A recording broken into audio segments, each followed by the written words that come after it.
HBL PSL season 10 की transmission में एक मरतबा फिर मेट्रो वन न्यूज़ चैनल 5 और उसके साथ साथ प्ले टीवी के तमाम नाजरीन को खुशामदीद। 3 डिफरेंट चैनल से सीज़न 10 की ट्रांसमिशन हम आपके सामने लेकर आ रहे हैं और उसमें जहां पर हमारे तमाम एक्सपर्ट्स को बात करने का मौका है वहां आपके लिए भी पूरा मौका है। नंबर बार बार स्क्रीन पर आ रहा है, आप बात कर सकते हैं, जो भी आपके दिल में ज़रूर बात करें। हमने एक टॉपिक रखा कि जो हर पाकिस्तानी इस वक्त इस चीज़ को बहुत मॉनिटर कर रहा है। पूरा घंटा हमने बाबर आजम के ऊपर बात की कि बाबर आजम, आखिर बाबर आजम भी एक हो गया, 2 इनिंग हो गई, 3 इनिंग हो गई, लेकिन प्रॉब्लम में हैं और वो इंसाइडर्स भी बता रहे हैं कि बाबर आजम इस वक्त मेंटली बहुत ज़्यादा डिस्टर्ब दिखाई दे रहे हैं। अभी चले बाबर आजम की तो हमने बड़ी डिटेल में बात की। आतिफ, पावर हिटिंग पे बात हो रही थी, तो पावर हिटिंग नेचुरल होती है कि किसी भी खिलाड़ी में? अब शाहिद खान अफरीदी ने कानपुर के अंदर मार मार के उस पिच के ऊपर जहां 245 रन मुश्किल हुए थे, 100 किया, पहली गेंद रोकने के लिए गए और बोल्ड हो गए। हर आदमी का अपना एक खेलने का अंदाज होता है। पावर हिटिंग हर कोई नहीं करता। रज़ाक खुद अच्छी पावर हिटिंग किया करते थे, वो दौर था। जी देखिए, 90s के जो एरा के प्लेयर थे उनमें कौन ऐसा कोच था जो पावर हिटिंग उनको समझाता था? उन सब में नेचुरल पावर हिटिंग थी, क्योंकि उन्होंने मेहनत की हुई थी। जिस प्लेयर ने मेहनत अपने ऊपर की हो तो उसकी पावर हिटिंग ऑटोमेटिक ये चीज़ बनती है। आप 90s के प्लेयरों को उठा के देखें, उनमें जितने भी सारे प्लेयर्स थे, सिवाय एक आध रमीज भाई होंगे या सलीम मलिक साहब होंगे जिनमें बारी लेने वाले प्लेयर थे, लेकिन उससे पहले आप देखें जितने भी ओपन से लेकर नीचे रजाक और अजहर महमूद तक सब पावर हिटिंग करना जानते थे। तो इट मीन्स कि उस टाइम तो कैंप नहीं लगते थे, ना पावर हिटिंग की कोई ऐसी बात थी, क्योंकि वो इतने फिजिकली फिट थे और अपने ऊपर मेहनत की हुई थी। उनको पता था कि किस बॉल को हमने छक्का मारना है, किसको हमने चौका मारना है, किस पे सिंगल लेना है। ये सब चीजें माइंड में होती हैं। अब ये पावर हिटिंग की वही बात है कि अब रजाक साहब ने कैंप तो लगा दिया, लेकिन खुद रजाक भाई ने पावर हिटिंग तो नहीं सीखी थी। उनमें तो नेचुरल थी एक चीज, तो ये चीज उनको समझनी चाहिए कि ये चीज एक नेचुरल होती है, उसको फिनिशिंग करनी पड़ती है। अब रिस्क, जैसे शोएब भाई ने कहा कि रिस्क से छक्का मारे या रिस्क यूज करें, तो रिस्क से कुछ प्लेयर ही होंगे जो ये चीज यूटिलाइज कर सकते हैं कि यार रिस्क से छक्का, जिनकी रिस्क में पावर होगी वही यूज कर सकता है। अदरवाइज आपको थोड़ा सा हिट करने के लिए, देखें, आपको पावर हिटिंग के लिए थोड़ा आपको एडजस्ट करना पड़ता है कि मुझे अगर ये बॉलर बॉल कर रहा है और ऑफ स्पिनर है, लेग स्पिनर है, लेफ्ट आर्म स्पिनर है, फास्ट बॉलर है, उसको किस तरह से मैंने अपनी लाइन में लेकर। गोरों की फिटनेस देखते हैं मिसाल के तौर पे, वो इतने आम, उनके कोहली ने अपने आप को उतना ही डेवलप किया हुआ है गोरों की तरीके से। हमें एशिया में कोई फिटनेस दिखाई देती है तो कोहली की दिखाई देती है। जब वो मारना चाहते हैं मार भी लेते हैं। क्या इसमें कोई हम थोड़े से कम लग रहे हैं? जी बिल्कुल। देखें, आपने अभी खुद ही बात की कि जिसने, मैंने भी आपसे यही बात की कि जिसने अगर मेहनत की होगी अपने ऊपर, उसको पता है कि मुझे क्रिकेट अगर खेलनी है तो मुझे किस एरा में वीक हूँ, किस चीज़ में वीक हूँ, मैं उस पर अपने काम करूँ। हमारे पाकिस्तान के मोस्टली प्लेयर्स जो हैं वो अपने ऊपर काम नहीं करते। अगर वो पाकिस्तान से खेलते हैं देन उनका फिर एक वो रिलैक्सेशन माइंड हो जाता है कि यार मैं तो खेल गया पाकिस्तान से, अब जो परफॉर्मेंस करनी है वो मैं कर रहा हूँ। तो वो परफॉर्मेंस जो हमें रिक्वायरमेंट है, जो टीम की रिक्वायरमेंट है, जो स्टेशन की रिक्वायरमेंट है, वो नहीं हो पाती। वो क्यों नहीं होती? क्योंकि वो आपकी प्रैक्टिस में नहीं है वो चीज़ें। आप अभी रिसेंटली के मैं एक वीडियो देख रहा था जिसमें शाहिद भाई ने एक बात बोली कि अगर आप हमारे प्लेयरों की प्रैक्टिस देखें तो आप उसको प्रैक्टिस सेशन में आप बाउंसर नहीं कर सकते, जो एक मेन चीज है। आप कोई ऐसा बॉल नहीं कर सकते जिससे प्लेयर की इंजरी की टेंशन हो। तो ये चीजें जब होंगी तो फिर अब आप देखें ना, कोहली आज क्यों नंबर 1 है, रोहित शर्मा छक्के क्यों ज्यादा मार रहा है? क्योंकि वो लोग वो प्रैक्टिस ऐसी करते हैं, वो क्रिकेट का लेवल उनका ऐसा है कि वो इस चीज के लिए यूज्ड टू है। उन्होंने कोई स्पेशली कोई वो काम नहीं किया। जब रोहित शर्मा को मैंने फर्स्ट टाइम देखा था दूसरी आईपीएल में, तो इसने एक ही ओवर में अनिल कुंबले को 3 छक्के मारे थे। तो उस टाइम वो प्लेयर की क्लास जो थी वो नजर आई, एक चीज की यार उसमें एक टैलेंट है और उसने छक्के मारे। आज वो दुनिया का नंबर 1 प्लेयर है जो छक्के मार रहा है। तो ये चीजें एक अडॉप्ट नहीं होती, ये एक नेचुरल सी चीज होती है, उसको फिनिशिंग करनी पड़ती है। अब आप इतने बड़े बड़े कोचेज हैं हमारे पाकिस्तान में, सारे जो अभी 90s के प्लेयर हैं, उन प्लेयरों को देखना चाहिए कि किस प्लेयर में कौन सी चीज की कमी है, हम उसको फिनिशिंग करें। ये पावर हिटिंग के कैंप, ये सब कुछ कैंप, इन कैंपों से कुछ नहीं होगा। देखें, जिस प्लेयर ने डोमेस्टिक नहीं खेली, मैं एक आज आपको क्लियरली एक बात बता दूं, जिस प्लेयर ने डोमेस्टिक नहीं खेली 3-4 सीजन कंटिन्यू, उसके बाद वो अगर आप उसको टीम में लेकर आते हैं तो ये आप खुद सोच सकते हैं कि यार जिस प्लेयर ने डोमेस्टिक नहीं खेली वो ऊपर क्या परफॉर्म करेगा। क्योंकि यही डोमेस्टिक की जो पिचेस है हमारी पाकिस्तान की, इस पाकिस्तान की पिचेस पे डोमेस्टिक सीजन जो हम खेलते हैं, आप किसी भी इंटरनेशनल टीम को लेकर आए, अगर वो आधा मैच छोड़ के टीम बाहर ना आ जाए तो फिर बोलिएगा। अब जिस किस्म की हमारी पिचेस होती है, बहुत मुश्किल होता है। कैसी पिचेस है? क्या उसमें पावर हिटिंग नहीं हो सकती? देखिए, 4 डे क्रिकेट खास तौर पे बात कर रहा हूं मैं। 4 डे में तो पावर हिटिंग वैसे भी इतनी रिक्वायर्ड नहीं होती। 4 डे में तो आपने अपने पोटेंशियल के साथ रुकना है, खेलना है। वहां पर वही चीज आती है। देखें, आपको समझ आती है कि मुझे किस बॉल को छेड़ना है, कौन सा बॉल स्विंग हो रहा है, कौन सा सीम हो रहा है, किस पिच पे मुझे कैसी बैटिंग करनी है। तो ये सब चीजें ये एक्सपीरियंस उसी से आता है। कि आपने क्रिकेट इतनी 4-5 साल खेली है डोमेस्टिक की कि आपको माइंड मेकअप हो चुका है कि मुझे यार इस पिच की रिक्वायरमेंट ये है, इस सिचुएशन की रिक्वायरमेंट ये है, तो ये सब चीजें हैंडल करना आ जाती हैं। अगर आप डोमेस्टिक ही नहीं खेलेंगे और वही बात आ गई कि आपने एक बॉलर ने अगर 140 पे बॉल कर दी, आपने ठग कर पाकिस्तान कैप दे दी, तो उसने एक ओवर में 2 छक्के मार दी तो आपने पाकिस्तान कैप दे दी। इतनी आसानी से अगर पाकिस्तान कैप देंगे तो ये तो फिर होगा कि हमारे प्लेयर परफॉर्म नहीं करेंगे, फिर हमें जो एक्सपेक्टेशन है वो कैसे पूरी होगी, जो टीम की रिक्वायरमेंट है वो कैसे पूरी होगी, कप्तान की जो रिक्वायरमेंट है वो कैसे पूरी होगी, क्योंकि प्लेयर उस पर एबिलिटी नहीं है उसमें कि वो उस चीज को पूरा कर सके। बात सिंपल सी है। देखिए नसीम, सॉरी मैं अब ये बात इनकी मैं सेकंड करूंगा, बहुत उन्होंने वैलिड बात की है। पाकिस्तान की जो फर्स्ट क्लास क्रिकेटर है आपको उसको अहमियत देनी पड़ेगी, बहुत अहमियत देनी पड़ेगी। ये इस पीएसएल से अगर आप लड़का पाकिस्तान की टीम में लेके आ रहे हैं, एक आपने गलती अभी पीछे की है, उस्मान को आपने पाकिस्तान खिला दिया। वो एक क्लब क्रिकेट वाली पीएसएल वाली क्रिकेट के अंदर एक मैच में उसने रन कर दिए, उसे पाकिस्तान के 2 टूर भी करा दिए 3, और वो अभी भी पाकिस्तान के खेलने के लिए। मगर आपने जो लड़का पाकिस्तान डोमेस्टिक क्रिकेट में विकेट कीपिंग भी करा था, रन्स भी करा था, उसे आपने इग्नोर कर दिया। तो ये this is unfair in my opinion. इस तरह से नहीं होना चाहिए। जो डोमेस्टिक क्रिकेट खेल रहा है, जो आतिफ ने बात की है कि 4-5 साल अगर जब वो खेलेगा तो एक 4 दिन की क्रिकेट बहुत अहमियत रखती है। उसमें आपका टेम्परामेंट, आपका मेंटल, आपकी फिजिक, आपकी तमाम चीज़ें, स्किल सब चेक हो जाती हैं। ये थोड़ा सा जो सर्कस है जिसमें एक दिन लग गई तो वाह वाह हो गई, दूसरे दिन नहीं लगी तो बैठे हैं, सर्कस है ये वाकई में। अभी जैसे एक बात ऐड करूंगा, जैसे अभी मिसाल है इसी क्रिकेट में आप देख लें, बाबर फेल हो रहा है तो आज हम उस पर क्रिटिसाइज कर रहे हैं। ये है क्रिकेट। आप इस क्रिकेट में ही बाबर पे क्रिटिसाइज होगा, बाबर जैसे प्लेयर। नहीं, बाबर के क्रिटिसाइज इसलिए भी क्रिटिसाइज भी हो रहा है। देखिए ना, पाकिस्तान ने, बाबर ने जहां पे रन किए, साउथ अफ्रीका में रन किए थे, पाकिस्तान मैच जीता था। ऑस्ट्रेलिया में रन बाबर ने किए थे, ओडीआई सीरीज के अंदर पाकिस्तान जीता था, उसमें बाबर के रन्स थे। लेकिन मैच विनिंग नॉक बाबर की जानिब से कम आ रही है, और खासकर जब आईसीसी के किसी इवेंट के अंदर हम नाकाम होते हैं आदिल, तो आईब्रोज ज़्यादा खड़ी हो जाती हैं। और आईसीसी इवेंट के अंदर मुसलसल हम बाबर को बहुत ज़्यादा नाकाम देखा हमने, और अब उसका असर हम पाकिस्तान सुपर लीग में भी देख रहे हैं कि बाबर शायद किस्मत उनका साथ नहीं दे रही है, मुश्किलात से 2-4 दिखाई दे रहे हैं, कभी कभी ऐसा होता है। लेकिन ये बैट पैच ज़्यादा बढ़ गया, और जो पावर हिटिंग की बात हो रही है, थोड़ा उसको तो डिस्क्राइब करें। लेकिन नसीम भाई, जैसे बाबर पे भी ब्रेक से पहले शोएब भाई ने बात की थी कि बाबर अगर विकेट पे स्टिक करेगा तो रन्स भी आएंगे। मैं इनकी इस बात से डिसएग्री करूंगा। उसकी रीज़न है कि देखिए, एक प्लेयर इन फॉर्म है, जैसे कि फ़खर अभी रन्स कर रहा है, साहबजादा फरहान कर रहा है, ठीक है, एक प्लेयर इन फॉर्म जा रहा है, वो विकेट पे आता है, थोड़ा स्टे करता है, पता है जी ये इन फॉर्म बैट्समैन है, आई सेट हो जाएगी तो मारदाड़ करेगा, स्ट्राइक रेट बढ़ जाएगा।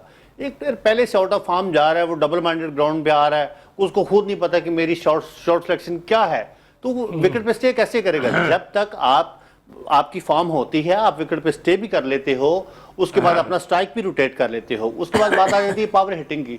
तो पावर हिटिंग मैं जैसे आतिफ भाई की बात से एग्री करूंगा कि एक नेचुरल चीज होती है। और हमने तो देखें, अब गोरे हैं, हमसे ज्यादा अच्छी पावर हिटिंग आज बांग्लादेश में है, श्रीलंका में है, एक नेचुरल चीज है। उन्होंने जमाने के हिसाब से आज की क्रिकेट को अडॉप्ट किया, और हम आज भी वो 20 साल पुरानी क्रिकेट में जी रहे हैं।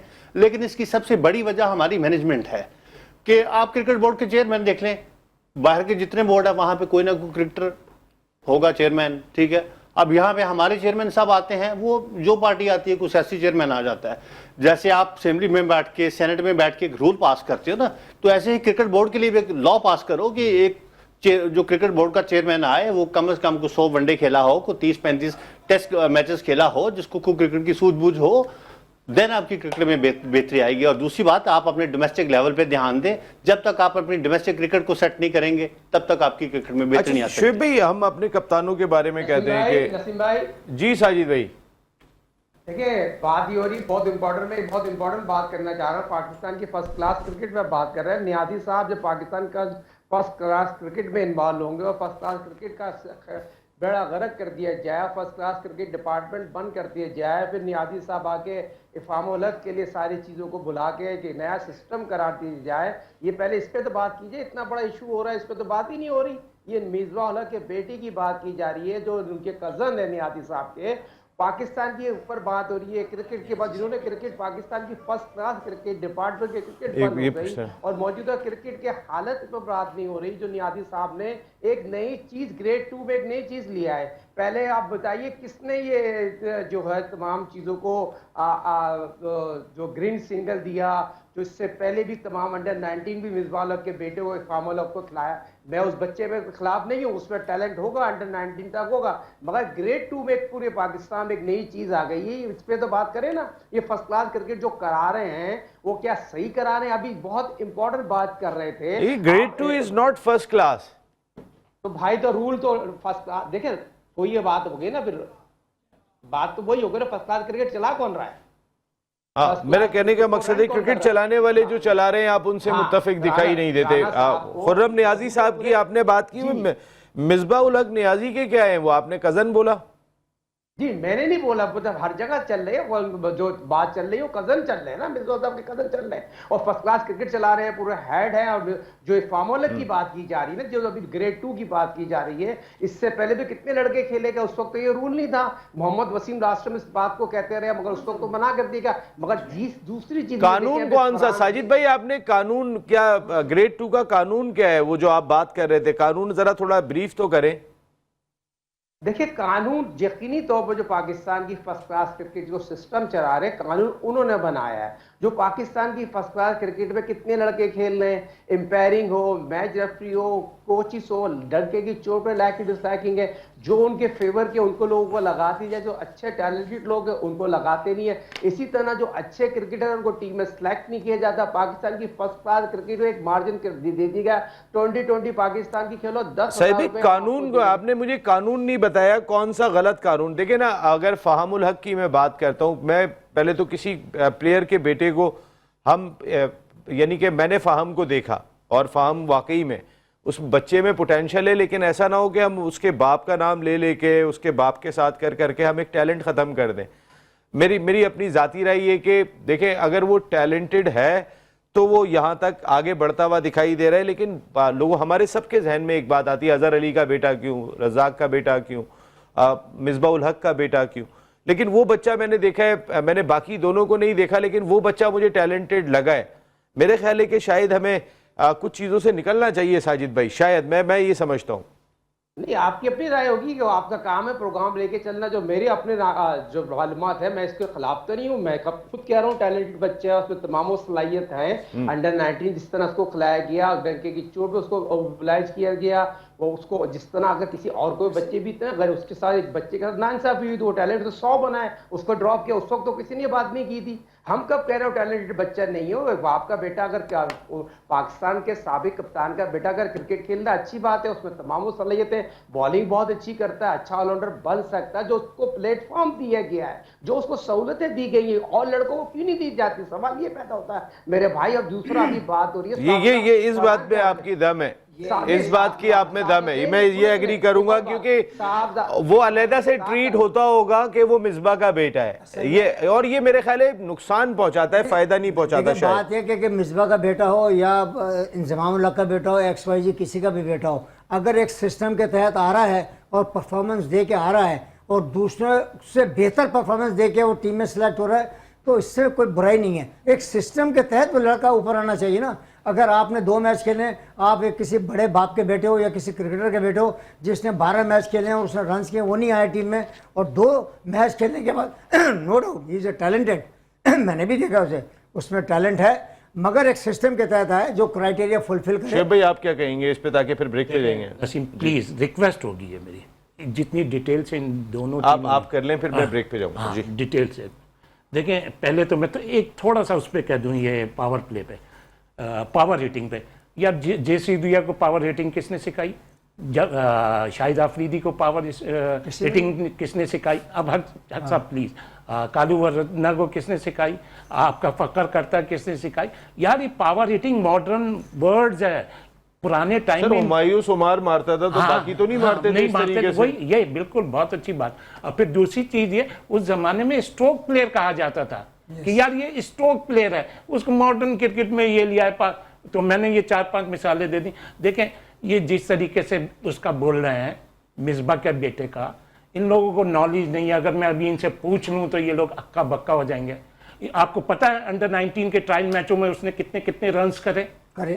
कितने बताइए? 50 किए, 50 हाँ, तो फिर क्या, जब ट्रायल मैच में आप 50 ट्रायल मैच देखिए, बाहर ट्रायल मैच में आया कैसे आएगा? उस परफॉर्मेंस पे उस अभी क्राइटेरिया हाँ, को फुलफिल करता हुआ है हाँ मैं तो आपसे उस पूछ पर आएगा। हाँ उससे पहले जब अंडर 19 होती है तो अंडर 19 में वो पाकिस्तान के उसमें तीसरे नंबर पे, लाहौर से नंबर 1 पे, तो क्या वो पाकिस्तान कैंप में नहीं आएगा? जब पाकिस्तान ट्रायल मैच होंगे वो 90 100 50 90 100 50 करेगा तो आप उसको सिलेक्ट नहीं करेंगे? मैं ये कह रहा हूं अगर किसी को बोलने के लिए तो उस पर पूरी वर्किंग करी जाए और डिटेल से बोला जाए। और जहां तक ये बात है, मैं गारंटी देता हूं रजाक का बेटा बहुत अच्छा है और वो किसी टाइम भी T20 या वनडे अगर वो खेलता है तो वो डिजर्व करता है। बाकी अभी जैसे एक राणा साहब ने बोला तो मुझे तो खुशी है, राणा साहब ने क्या बोला, मैं शोएब भाई की बात से डिसएग्री आप करता दिल हूं। पे ले गए ये बात? नहीं मैं उसको क्लियर कर रहा हूं, मैं दिल पे थोड़ी, जब लड़का मुझे तो खुशी हुई है। कोई अगर डिसएग्री करे तो अच्छी बात है। हाँ मुझे खुशी,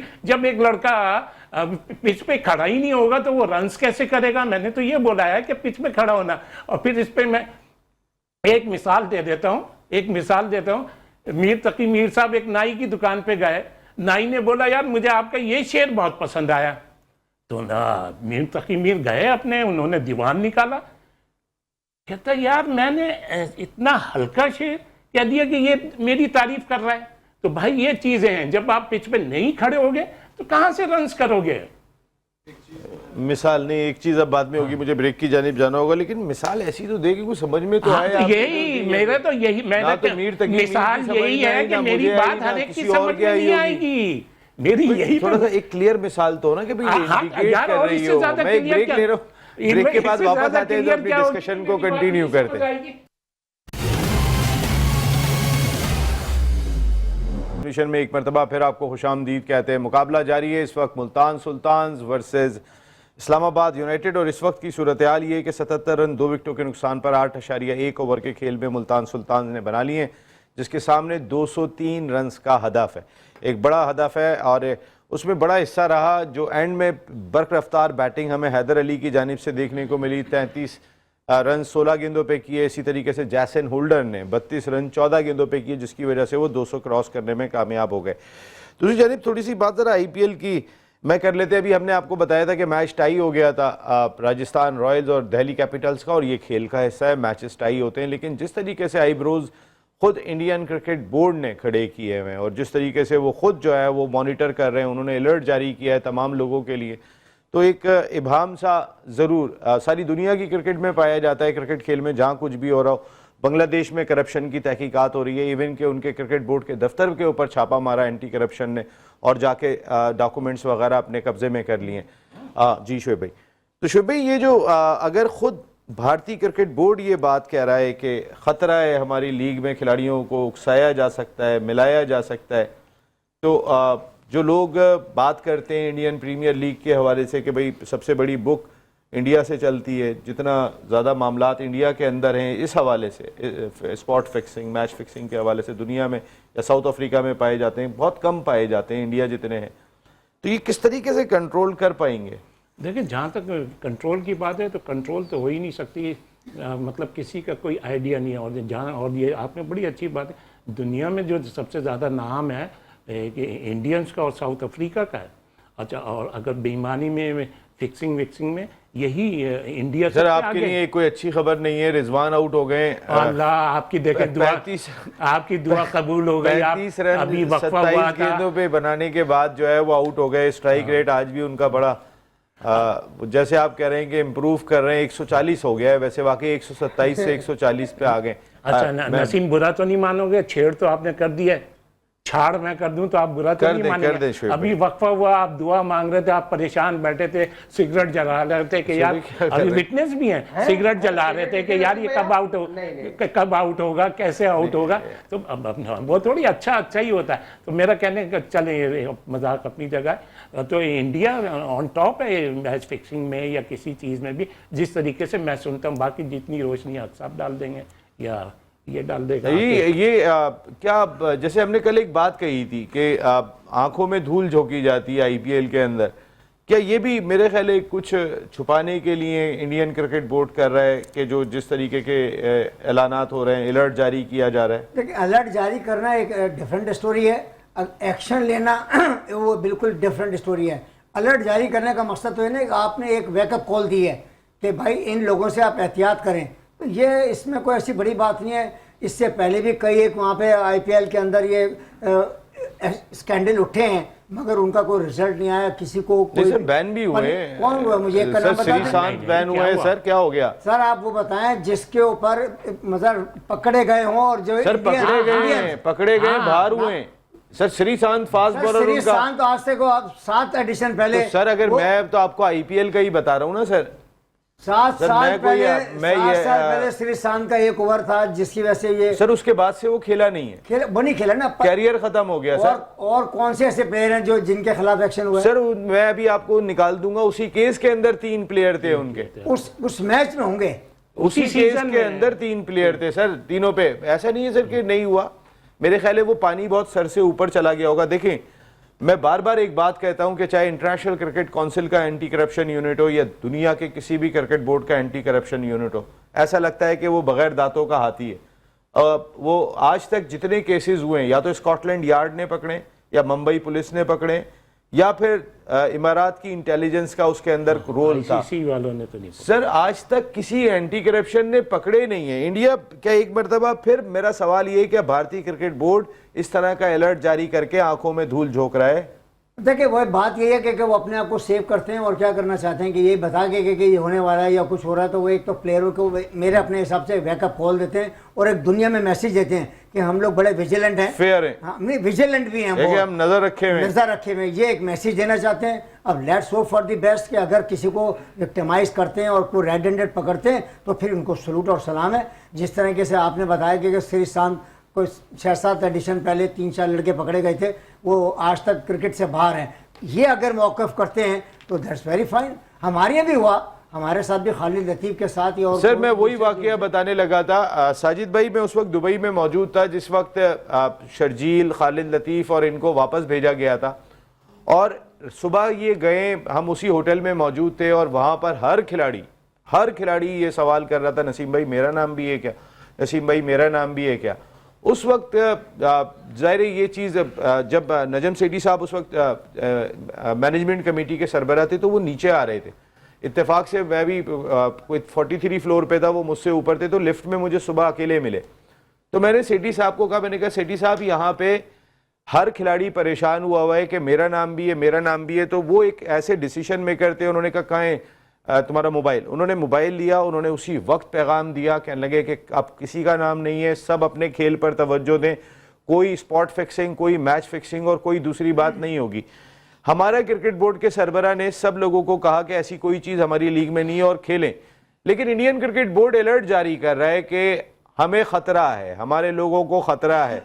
तो जो शुएब भाई ने बात कही कि इससे बड़ी बुक कहीं चलती नहीं है, बुक मेकिंग में वो सबसे बड़ा इदारा कह सकते हैं, नाम कह सकते हैं इंडिया को कि जहां से ये काम होता है। साजिद भाई देखिए नसीम भाई, वो उस बात का तो मैं भी गवाह हूँ और आपने आके और प्रोग्राम में जिक्र भी किया था, और बहुत इंपॉर्टेंट बात आपने ये बताई थी। नजम सेठी साहब यकीनी तौर पर वो पाकिस्तान सुपर लीग की हमारी शुरुआत थी और पाकिस्तान के टैलेंटेड खिलाड़ी यकीनी तौर पर जिस तरह वो चीज़ हुई और दुनिया में जिस तरह पाकिस्तान का मैच ख़राब करने की कोशिश की गई, मगर पाकिस्तान क्रिकेट बोर्ड के चेयरमैन बहुत स्ट्रॉन्ग थे और पावरफुल आदमी थे। नजम सेठी साहब ने फौरी चीज़ को कवर किया और पाकिस्तान में तमाम लोग आपके तवज्जो से, आपके कैमरे के ज़रिए एक अच्छा मैसेज पहुँचाया। खिलाड़ी जो भी कमरे में मौजूद थे वो अल्हम्दुलिल्लाह शुक्र का सांस लिया और पाकिस्तान सुपर लीग कंटिन्यू। मगर जहाँ तक बात की जा रही है, ये तो सबको पता है, लगनी फिक्रिया होना चाहिए। स्क्रिप्ट लिख के लाते हैं और स्क्रिप्ट बयान कर देते हैं, ये तो कोई रॉकेट साइंस आईपीएल में स्क्रिप्ट आता है और स्क्रिप्ट बयान हो जाता है।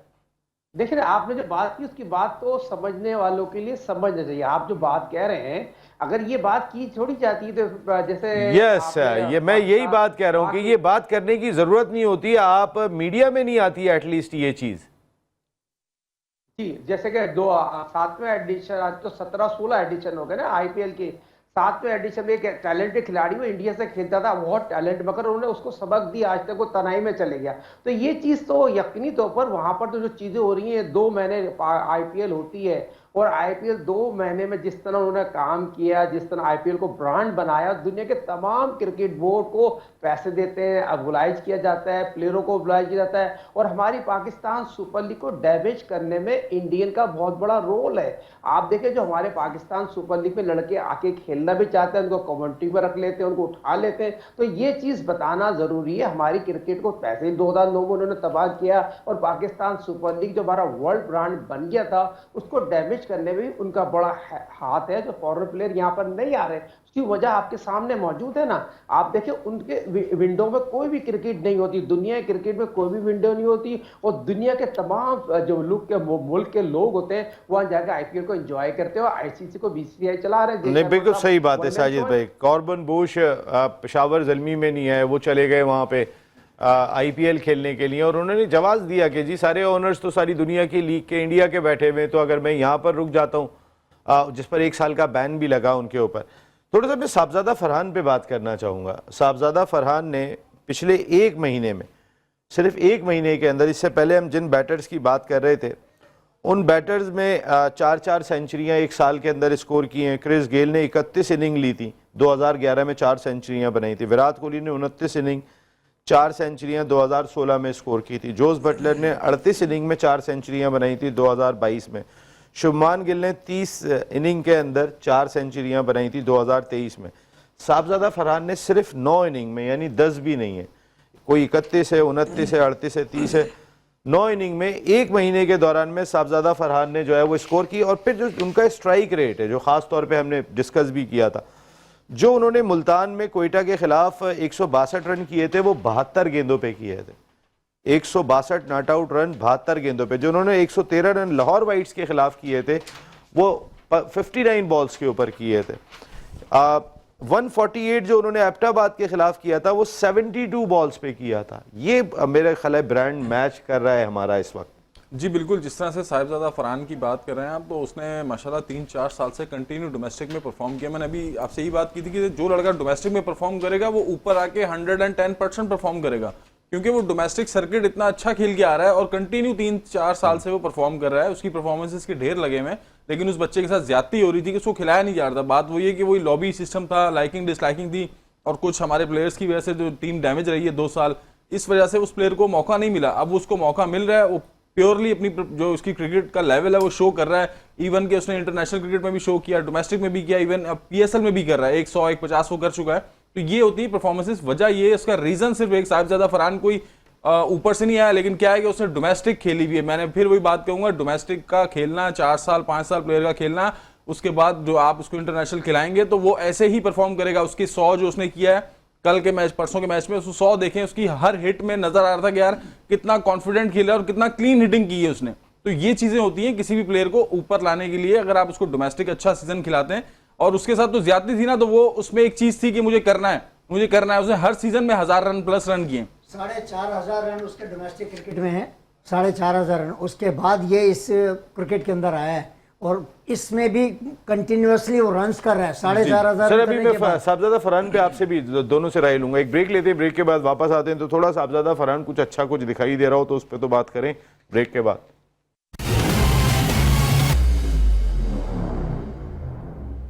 HBL PSL सीजन 10 की ट्रांसमिशन में एक मरतबा फिर आपको खुशामदीद कहते हैं। जीतेगा पाकिस्तान, इंशाल्लाह जीतेगा पाकिस्तान। प्लेयर तलाश करने हैं हमने, नए प्लेयर्स लेके आ रहे हैं। जैसे करुण नायर, मैं इतना ज़्यादा उनके बारे में नहीं जानता, लेकिन क्या वो हिटिंग कर गए, किस अंदाज से वो बुमराह को 1 ओवर में 2 छक्के 2 चौके मार के वो बताते हैं कि इस वक्त दुनिया के टॉप बॉलर के खिलाफ भी वो अटैक करने को तैयार हैं। और सारे एक नहीं कई सारा टैलेंट दिखाई दे रहा है। लेकिन अभी हमारे यहाँ पर थोड़ी सी बहस चल रही थी, हमारे जो क्रिकेटर्स के बच्चे खेल रहे हैं उनमें अगर जो टैलेंटेड है और जो परफॉर्म कर रहा है उसको होना चाहिए, वो इस वजह से बाहर नहीं हो जाना चाहिए। मुझे जावेद मियादाद साहब के अल्फाज याद हैं, उन्होंने कहा था कि मैं जब क्रिकेट खेला करता था तो बहुत सारे प्लेयर्स ऐसे होते थे कि मैं 1 रन लेके उधर गया, वो टेम्पो तोड़ दिया करते थे, 5 गेंदें रोक लिया करते थे। कह रहे कि शुएब मोहम्मद को मैं एक मार्जिन देता था क्योंकि उनके पीछे हनीफ मोहम्मद साहब का नाम था। वो जिस प्रेशर में उन्होंने क्रिकेट खेली है वो बड़ी मुश्किल क्रिकेट खेली है। तो प्लेयर के बेटे के लिए क्रिकेट इतनी आसान नहीं होती, वो मुश्किल क्रिकेट होती है क्योंकि हर आदमी एक तनकीद की निगाह से देख रहा होता है। आप कुछ कहना चाह रहे थे आतिफ? देखिए जिस तरह अभी आपने बात की, मैं सिर्फ पहले एक सवाल करूंगा, सारे यहाँ गेस्ट हमारे बैठे हुए हैं, होस्ट उनसे पूछिएगा इस सवाल का जवाब कि इंडियन क्रिकेट टीम का कौन सा ऐसा प्लेयर है जिसका बेटा इंडियन टीम में? क्या उनकी कमी है उनके प्लेयरों में? सचिन का बेटा नहीं आ सका। मैं वही कह रहा हूँ कि कौन सा ऐसा इंडियन प्लेयर है 90 से लेकर सुनील गावस्कर का बेटा खेल के गया है सर, खेल के गया, उसमें टैलेंट पूछ तो रहा है, टैलेंट होता है। एक दो मैच खेले, टेस्ट मैच तो खेले ना, कंट्री को तो टेस्ट मैच हैं? खेला। अरे यार छोड़े, अरे इस मैच में गावस्कर मत के जाएं, बेटे इस- ने टेस्ट में नहीं खेला है, टेस्ट में नहीं टेस्ट खेला, में नहीं खेला है यार, गावस्कर का बेटा हाँ, टेस्ट में नहीं खेला, नहीं खेला है। चल रोहन गावस्कर नहीं खेला टेस्ट मैच, फिर क्या खेला वो? वो साइड में टीम के साथ जो वो साइड ऑस्ट्रेलिया में टेस्ट मैच खेला है। छोड़े यार आप लोग, जी आतिफ आप बात कर रहे थे। सर एक मिनट मैं बात करना चाह रहा हूँ। नहीं देखिए, तो मैंने बात वो कर रहे हैं आप जिसका वो हो। सर बात यार करना देखना चाह है, रहा हूँ, कोई चलो बात आप तो तो करने बात दें। करो यार। देखिए बात ये है कि मैंने अच्छा एक बात- बहुत वो टेस्ट मैच ऑस्ट्रेलिया में खेल, अरे सर मान क्या अभी दिया? अपनी बारी पे मैं कोई जबरदस्ती सर, थोड़ी मुझे तो बनवा बोलने रहा दें, हूँ। सर मुझे तो बोलने दें। हाँ तुम सही कह रहे हो। सर उसने टेस्ट नहीं खेला, उसने 11 ओडीआई खेले, 151 रन तो इंडिया से खेला ना। अबे यार, अभी इंडिया टेस्ट खेला। मैच की बात हो रही है चलो, यार, मैं- उसने वनडे मैं खेला, गलत- टेस्ट नहीं चलो, मैं खेला। गलत कह गया। खत्म हो गई बात। हाँ तो इंडिया को रिप्रेजेंट करा या नहीं इंडिया करा? रिप्रेजेंट, आप टेस्ट मैच की बात कर रहे हो, मैं आप आपने अभी टेस्ट की बात की थी ना सर, तो मैं टेस्ट गलती मैच मान टेस्ट ली, कह रहा हूँ। लेकिन इंडिया को तो रिप्रेजेंट करा ना। मैं कब कह रहा हूँ, नहीं कह रहा। वो भी सर, कह रहे एक- थे तो सर। अरे तो भाई मैंने कह तो अरे रहा हूँ। सर आपने एक लड़का गिनवाया, यहाँ पाकिस्तान में लाइन लगी हुई है, और कोई यार किसी का भतीजा है, कोई किसी का बेटा है, कोई किसी का मोहिंदर साला है, अमरनाथ और कोई सुनील किसी का है। एक ठीक मिनट है? यार, अगर आप बहुत मेरे को मुझे बात पकड़ना तो करने दें। हाँ नहीं आप अपनी आपकी बारी में बात बात को कीजिएगा। क्लियर कर सर, दो। यार, मोहिंदर शोएब भाई- अमरनाथ के बाप का नाम क्या शोएब था? भाई बात करने दें मुझे, फिर उसके बाद नसीम अपनी बारी पे बात राजपूत, कीजिएगा। नसीम देखिए राजपूत। मैं एक बात जानता हूँ, भाई था हाँ, और उसके- लाला अमरनाथ, ये किसके बेटे हैं? मोहिंदर और वो सुरिंदर। फिर ग्वाइकॉट के बेटा। तो ये ऐसे बोलो अरे यार सर बात तो करने दें हाँ तो मुझे। ये आप कह रहे हो आप ना अपनी तो- बारी में जो मैं बात कर लूँ उसके बाद आप बात कीजिएगा। चले यार, इसका मौका सुन लो। सबका टाइम मैं अभी देखिए यही सर, तो हम भी कह रहा हूँ इसी- कि ये लोग नहीं खेले इंडिया के बॉस मैं भी और- इसी सर्किट से गुजर के आया हूं। मैं अंडर 19, 16, 17 सब खेलता हुआ आया हूं। जब एक अंडर 19 लेवल पे आप ट्रायल ले रहा है कोई भी कोच, और उस ट्रायल के ऊपर कोई बड़ी गाड़ी पे बच्चा आता है, ठीक है, तो उस पे आपको फेवर देनी पड़ती है क्योंकि वो डंडा होता है, जो सिंपल सी बात है, क्लियरली। ठीक है, अगर आप फेवर नहीं देंगे, आपकी जगह कोई और कोच खड़ा होगा, वो बच्चा खेलेगा, आप बाहर हो जाएंगे। ये शुरू से बात है, ठीक है। उसके बाद आप देखें, अगर एक टेस्ट प्लेयर का या एक बड़े नाम का प्लेयर का बेटा होगा तो क्या उसको फेवर नहीं मिलेगी? कौन सा ऐसा कोच है जो मुझे पाकिस्तान में बता दें जिसने किसी प्लेयर के बेटे को बाहर किया हो? चले आदिल आप भी इस पे मौके दीजिएगा। देखिए नसीम भाई, आपने जैसे अभी शोएब भाई ने बात की कि फहम और रजाक के बेटे की तारीफों के पुल बांध दी है, तो शोएब भाई आप माशाल्लाह क्रिकेट को बड़ी नज़दीकी से जानते हैं, समझते हैं। आप मुझे ये बताएं कि एक यहाँ पे पाकिस्तान में क्रिकेटर के बेटे आ रहे हैं, ठीक है, जैसे कि आतिफ भाई ने बात की है। दूसरे एक आम अंडर 19 में जैसे जी फाहम आ गया, 2-3 50 से वो आ गया, एक लड़का सारा साल परफॉर्म कर रहा है, ठीक है, उसकी सेंचुरीज भी एक आधी हैं, उसकी 50 भी 4-5 हैं, और जब टूर जा रहा है तो उसमें क्रिकेटर का बेटा जा रहा है। ऐसा क्यों? अगर वो किसी क्रिकेटर का बेटा ग्रेड 1 में खेल रहा है, 2 में या अंडर 19 में आ रहा है, किसी लड़के की जरूरत नहीं होती कि उसके सामने बोले। उसकी वजह कि एक डर रहता है कि यार इसके सामने बोलेंगे ये क्रिकेटर का बेटा, कैरियर खत्म हो जाएगा। ये अनवार चीज़ है भाई कि- आप भी कह रहे थे नहीं ये मेरे से मैं जवाब नहीं दूं। हाँ, मेरे से सवाल नहीं, है। बिल्कुल, अच्छा सबके सवाल जमा कर ले, फिर एक ही साथ फिर खत्म करेंगे नहीं ना? यार ऐसे नहीं, कैसे? आपके जवाब एक पे। मिनट ये बताएं, इस सीजन में रजाक के बेटे ने कितने रन्स करे? वो आप रजाक का देखिए, बेटा था, मैंने तो दो ही सिलेक्शन में नाम आया। दिया। आज मैं रजाक का बेटा था, यहाँ तो अगर हो कोई रही है कोई कि- और होता वो अरे कैसे आ यार, जाएगा? तो वो रजाक के बेटे ने इस सीजन में कितने तो रन्स करे? भाई देखिए अभी शोएब लास्ट भाई, मैच में ये दो नाम ही आप क्यों आए रजाक सामने? के बेटे की मुझे फेवर- मैंने दूसरे लोग लोगों को परफॉर्म नहीं देखा। कर रहे। बहुत मैंने शोएब लोगों भाई, को ये देखा। टॉपिक शोएब भाई, इतना आप बड़ा है, मेरे रजाक ख्याल के में बेटे की परफॉर्म फेवर कर रहे हैं। मेरी अपनी आप जाती फेवर- राय में, आप मेरी बोल रहे हैं ना अपनी उसकी जाती फेवर राय में। में हाँ तो मैं पूछ ये रहा हूँ टॉपिक कि ऐसा है आपके सामने ये जो बंदा बैठा हुआ है पाकिस्तान जिससे क्रिकेट 2 का साल बहुत ही पाकिस्तान का अहम बेस्ट टॉपिक बॉलर हुआ, है। उसके और लिए तो कोई इस नहीं पूछा, टॉपिक के ना पे किसी आपने ने देख बात लिया होगा कि इस यार, वक्त अभी जो मैं यही माहौल बात बना हुआ कर- है, ये हम अपने अभी कल के उसके प्रोग्राम में 150 भी टॉपिक डिस्कस करेंगे। और कल चूंकि आराम का दिन भी है, HBL PSL सीजन 10 में यहाँ पे इस वक्त सूरत हाल आप देख सकते हैं कि क्या हो चुकी है। लेकिन यहाँ नसीम राजपूत अपनी पूरी प्रोडक्शन टीम के साथ चाहता है इजाजत। कल 10 बजे आएंगे तो फिर इन प्लेयर्स के बच्चों पे खास तौर पे स्टैट्स के साथ आके बात करेंगे। और शोएब भाई बिल्कुल सही बात है। शोएब भाई thank you very much. Anwar भाई आपका बहुत शुक्रिया। Atif thank you very much. Adil भाई आपका बहुत शुक्रिया। साजिद भाई आपका बहुत शुक्रिया। कल इस टॉपिक को और करेंगे। आपने देख लिया होगा ये टॉपिक जरा थोड़ा सा मौजूए बहस बना हुआ है। अल्लाह निगहबान।